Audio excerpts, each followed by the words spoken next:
एउटा question solve गरेर आएको छु। क्वेसन निम्न रहेको छ, define treaties and discuss the mode of termination of treaty. अर्थात् सन्धि भने के हो र सन्धिको समाप्ति सम्बन्धी लेख्नुहोस्। सर्वप्रथम यहाँ सन्धि भने के हो त्यो बारे जानकारी लिउँ। यहाँ मैले एकदम सरल स्पष्ट भाषामा सन्धिको व्याख्या गरेको छु। अन्तर्राष्ट्रिय कानुनको मुख्य स्रोत नै सन्धि हो, अर्थात् अन्तर्राष्ट्रिय कानुनको आधारभूत सिद्धान्त नै सन्धि हो। दुई वा दुईभन्दा बढी राष्ट्रबीच भएको लिखित सम्झौता सहमतिलाई सन्धि भनिन्छ। फेरि म यहाँ एकचोटि पढेर सुनाउँछु। दुई वा दुईभन्दा बढी राष्ट्रबीच भएको लिखित सम्झौता सहमतिलाई सन्धि भनिन्छ। भिएना सन्धिको धारा 2 अनुसार अन्तर्राष्ट्रिय सन्धि भन्नाले राष्ट्रहरू बीचको त्यस्तो लिखित सम्झौतालाई जनाउँछ जुन अन्तर्राष्ट्रिय कानुनद्वारा सञ्चालित हुन्छ। अन्तर्राष्ट्रिय सन्धिहरू अन्तर्राष्ट्रिय कानुनको विभिन्न विषयहरू बन्न सक्ने हुनाले अन्तर्राष्ट्रिय सन्धिलाई निम्नलिखित तरिकाबाट परिभाषित गर्न सकिन्छ। अन्तर्राष्ट्रिय सन्धि अन्तर्राष्ट्रिय कानुनको विषयहरू बीचको त्यस्तो सम्झौतालाई भन्छन् जसले सम्झौताका पक्षहरूका लागि अधिकार तथा कर्तव्यको सिर्जना गर्दछ, जुन सम्झौता अन्तर्राष्ट्रिय कानुनद्वारा सञ्चालित हुन्छ। सन्धिलाई विभिन्न विद्वानहरूले आफ्नै ढङ्गले अर्थ्याएका छन्। तीमध्ये केही परिभाषाहरू यस प्रकार रहेका छन्। एल ओपिनहेमका अनुसार अन्तर्राष्ट्रिय सन्धि राष्ट्रहरू र तिनीहरूका सङ्गठनहरू बीचको कानुनी अधिकार र दायित्व सिर्जना गर्ने करार प्रकृतिको सम्झौता हो। समग्रमा अन्तर्राष्ट्रिय सन्धि भन्नाले निम्न कुरालाई जनाउँदछ। यो एक सम्झौता हो। यो सम्झौता दुई वा दुईभन्दा बढी पक्षबीच भएको हुन्छ।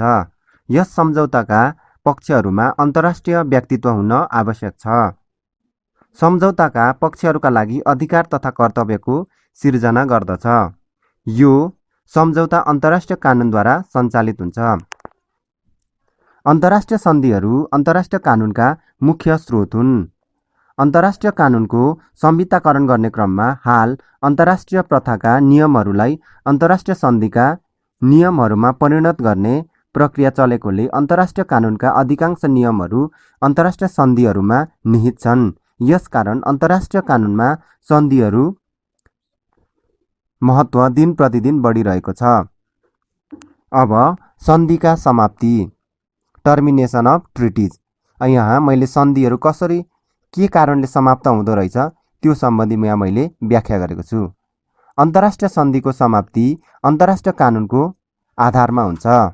जसरी सन्धिको निर्माण हुन्छ त्यसरी नै सन्धिको समाप्ति हुन्छ।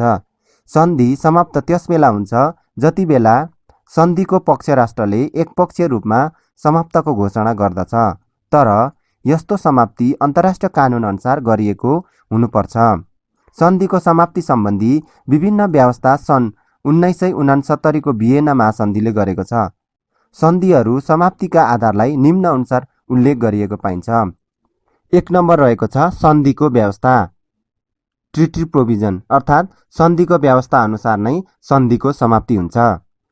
सन्धि समाप्त हुने स्थितिहरूको उल्लेख सन्धिमा नै गरिएको हुन सक्छ र त्यस्तो स्थितिमा सन्धिको व्यवस्था अनुसार सन्धि समाप्त हुन्छ।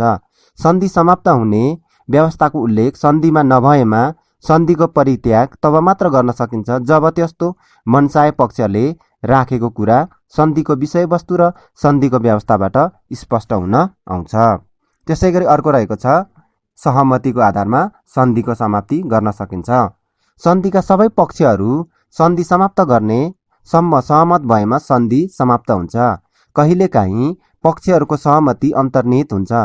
उदाहरणार्थ सन्धिका सबै पक्षहरूले त्यस विषयमा अर्को सन्धि निर्माण गरेमा नयाँ सन्धिसँग बाँझिएमा पुरानो सन्धि समाप्त हुन्छ। त्यसबाहेक कुनै सन्धि अत्याधिक प्राचीन भई अर्थहीन हुन गएमा पनि समाप्त हुन्छ। त्यसैगरी अर्को 3 नम्बर रहेको छ अवधिको समाप्ति, एक्सपायरी अफ टर्म। सन्धि कुनै निश्चित अवधिको लागि निर्माण गरिएको भए उक्त अवधिको समाप्ति भन्दा अघि सन्धि विलम्ब नगरिएमा अवधि समाप्त हुनसाथ सन्धि पनि समाप्त हुन्छ। अधिकांश द्विपक्षीय सन्धिहरू यसरी नै समाप्त हुन्छ। अब अर्को रहेको छ पूर्ण कार्यान्वयन, फुल परफर्मेन्स।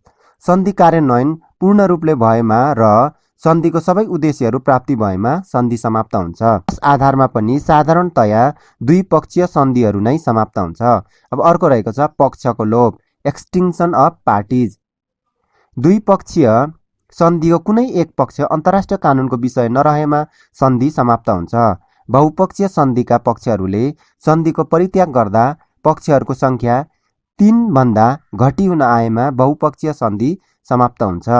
अर्को रहेको छ कार्यान्वयनमा असम्भव, इम्पोसिबिलिटी अफ परफर्मेन्स। सन्धिको लक्ष्य विलय वा नष्ट हुन गएमा सन्धि समाप्त हुने आधार उत्पन्न हुन्छ। यस्तो स्थितिमा सन्धि कार्यान्वयन असम्भव हुने हुँदा सम्बन्धित पक्षले सन्धि समाप्त गर्ने आधार पाउँदछ। भुइँचालोले गर्दा सन्धिका लक्ष्य नष्ट हुनु, नदीको आदि कारणहरूले गर्दा सन्धिको कार्यान्वयन असम्भव हुन सक्दछ। अब अर्को रहेको छ सन्धिको तात्विक उल्लङ्घन, मेटेरियल ब्रिच अफ ट्रिटी। कुनै पक्षले सन्धिको तात्विक उल्लङ्घन गरेमा अन्य पक्षले सन्धिको समाप्त गर्ने आधार पाउँदछ। सन्धिको उद्देश्य प्राप्तिका लागि आवश्यक भएको व्यवस्थाहरूको उल्लङ्घन भएमा सन्धिको तात्विक उल्लङ्घन भएको मानिन्छ। द्विपक्षीय सन्धिको तात्विक उल्लङ्घन भएमा अर्को पक्षले सन्धि समाप्त गर्ने वा निलम्बन गर्न सक्दछ। बहुपक्षीय सन्धिको तात्विक उल्लङ्घन भएमा बाँकी सबै पक्षहरूले मतद्वारा आफू र दोषी राष्ट्रबीच अथवा सबै राष्ट्रबीच सन्धि समाप्त गर्न सक्दछ। यसबाहेक सन्धिको उल्लङ्घनद्वारा विशेष रूपले पीडित भएको राष्ट्रले आफू र दोषी राष्ट्रबीच सन्धि समाप्त गर्न सक्दछ।